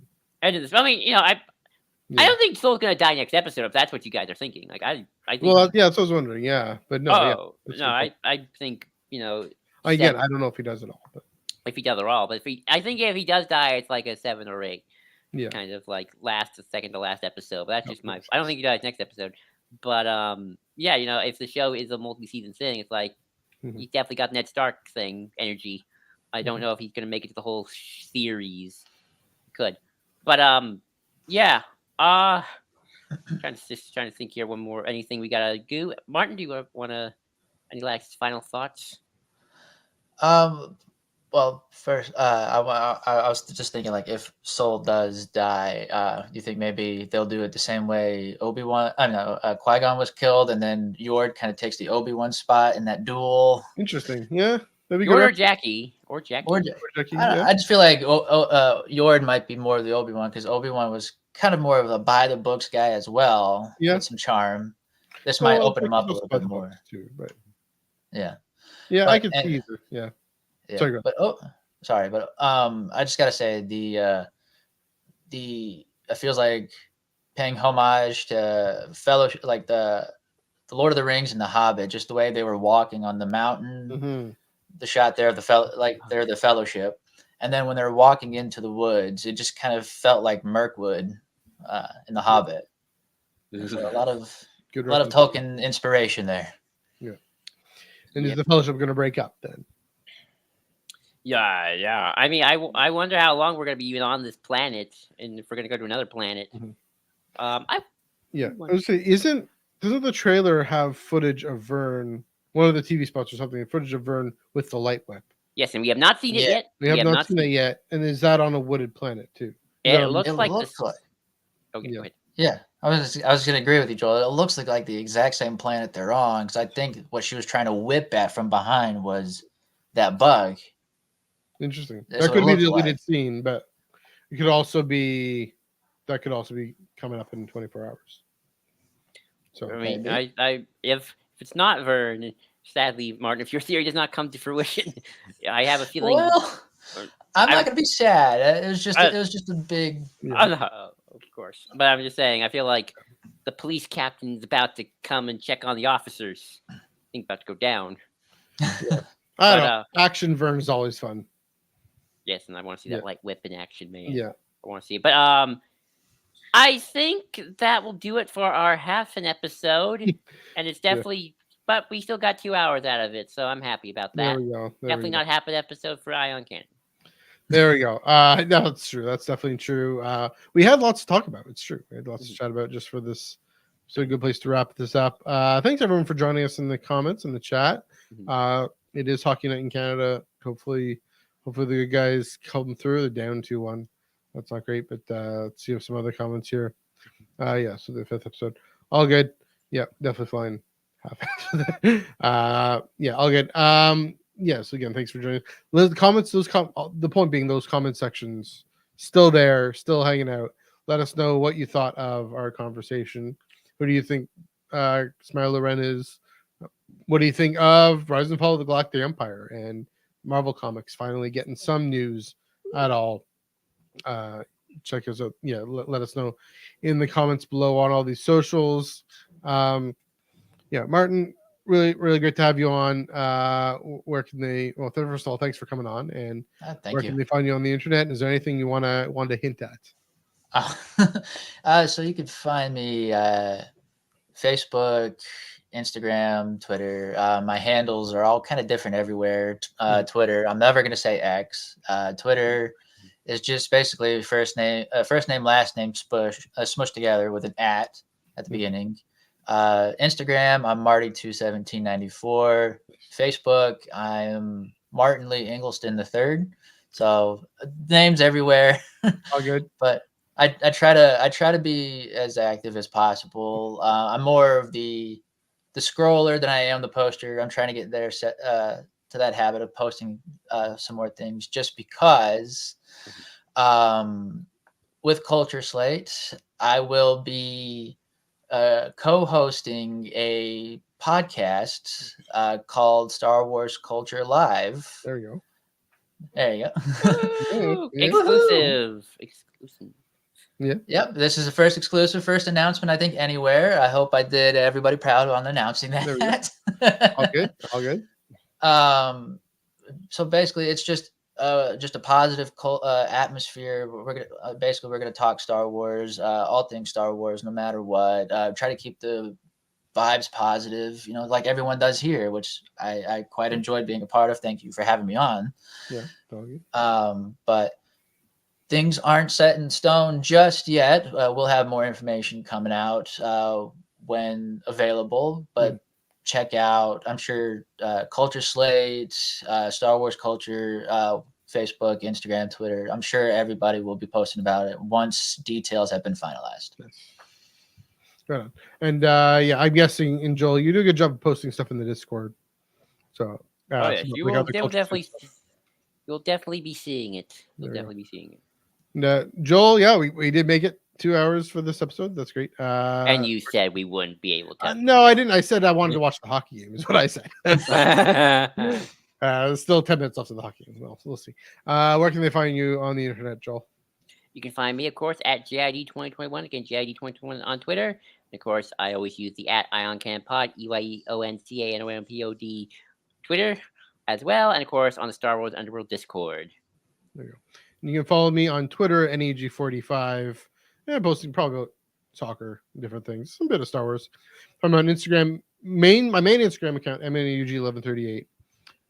Brand new, brand spanking new. If you like food, I've really taken to being a food Instagrammer a little bit more now. Beaches.foodie. I'm here in the beaches neighborhood in Toronto. So beaches.foodie on Instagram. Launching that launched on Friday. I only have one post in it so far, but Another exclusive announcement. there we go. So yeah, check that out. If you're so inclined, if you like to have your mouth watered, there we go. And yeah, of course, at Iron Cannon Pod, EYEONCANON, Twitter, Instagram, and Threads. Although the Instagram and Threads, I'll get better. Got to get better with Instagram, but yeah, check that out. And of course, this Wednesday, check out the Tractor Beam Comics reviews. Check out Marty's thumbnail for that. Darth Maul Black, White, and Red #3. Powerbook Adventures Saber for Hire #3. Insider Short Story whatever it's called, Family Ties. Insider number 226, I believe.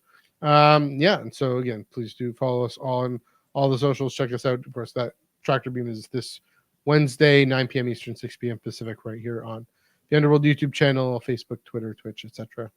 Please do check that out. And of course, follow the flagship at the SWU on Thursday. Please do check that out, 9 p.m. Eastern, 6 p.m. Pacific. You might see some familiar faces. We'll see. We'll see how that works. Yeah, and so please do join us all across the network. Get Hannah to 5,000 subscribers. Is that right? We're trying to get her to 5,000 followers on Instagram or something. I don't know. Sure. Yes. Yeah. Deserves it anyway. She'll be fine. She'll figure it out. Great video with Tim Morrison and Sydney, by the way. That'll get her some more followers there. Yeah. So all across the network, doing some great stuff. Tales from Beyond the Galaxy here on the Star Wars Underworld network as well. So check all of us out. Mostly talking about the Acolyte because it's the thing. It's the Star Wars. It's the Star Wars happening right now, but also it's in the High Republic. So that's why we're talking about it. Because next week, of course, we are gonna roll on right along. Canada Day, Monday, July 1st. Continuing on with episode 5 of the Acolyte. So keep it locked right here on the Star Wars Underworld YouTube channel, etc. on the network. 8:30 p.m. Eastern, 5:30 p.m. Pacific on Monday nights. But until then, Marty, great having you on. Joel, good to see you for Light and Life.